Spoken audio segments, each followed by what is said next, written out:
¿Cómo defender lo indefendible? Hola, ¿qué tal cinéfilos? Gracias por acompañarme. El día de hoy quiero compartir mi opinión acerca de Marvels, la nueva película del UCM, secuela de Capitana Marvel del 2019 y continuación de la serie Miss Marvel del 2022, dirigida por Nia Acosta y protagonizada por Brie Larson como Carol Danvers, Teyonah Parris como Mónica Rambeau e Iman Vellani como Kamala Khan. Antes de continuar, quiero aclarar que la opinión que les comparto es de acuerdo a lo que me pareció esta película, por lo que es simplemente personal, y para ser sincero, esta película no me gustó en absoluto. Y aunque no tenía ninguna expectativa, es sorprendente, para mal, que con semejante presupuesto de aproximadamente 250 millones de dólares resultara ser tan mala. Eso sí, es respetable la opinión de cada quien. Sin embargo, una cosa es que llegue a gustar y otra es que sea buena y un producto de calidad. ¿Ustedes qué opinan? Los estaré leyendo en los comentarios. Por un lado, la película no cuenta con un guión bien estructurado. La historia en sí es tan simple que da pena ajena.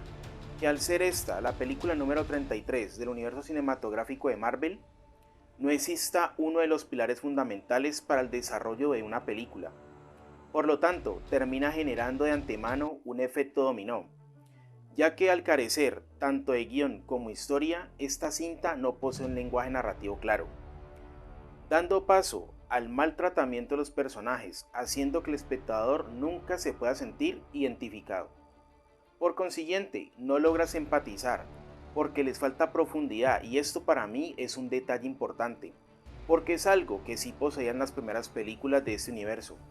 Por ejemplo, una de mis favoritas es Capitán América de Winter Soldier o El Soldado del Invierno. En esta los personajes poseen sentimientos, matices y conflictos personales, que hacen que puedas tener feeling y conectar con ellos. Y recalco, esto es algo con lo que no cuenta The Marvels. La película de The Marvels se divide en 3 actos.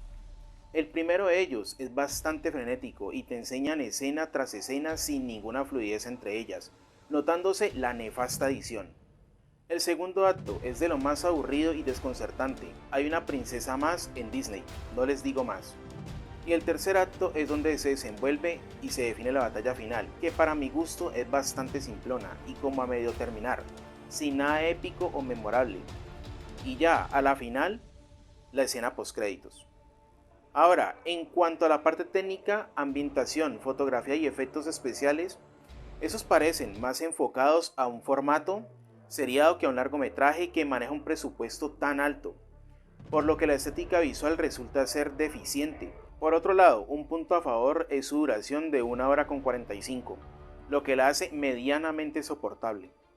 Ahora, en cuanto a las interpretaciones, las 3 protagonistas siento que se enfocan en hacer lo que les corresponde. Se les nota el esfuerzo que hacen por tratar de ser carismáticas. Sin embargo, no me terminan de convencer, dejando esa sensación que pudieron haberlo hecho mejor. Eso sí, sin lugar a dudas, lo peor de esta película es la interpretación de la villana, un personaje que raya lo absurdo, pataletudo y con unas motivaciones que son poco trascendentales, y más por el hecho como termina por resolverse todo, terminando por ser una actuación chocante y sin gracia.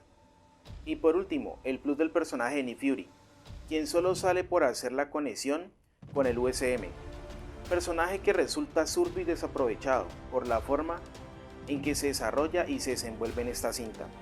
En líneas generales, The Marvels es una producción que para mí resulta ser mediocre, sosa e insignificante. Y soy consciente que el propósito de estas películas es entretener, pero resulta increíble que el USM, en vez de avanzar y hacer mejores entregas, se encuentre más bien en un periodo de retroceso cinematográfico y sacando producciones solo por sacar. Bueno, cinéfilos, les recuerdo que si les gustó este video puedes suscribirte, activar notificaciones, compartir, darle me gusta y comentar qué te pareció esta película. Gracias por acompañarme, así que hasta la próxima, chao.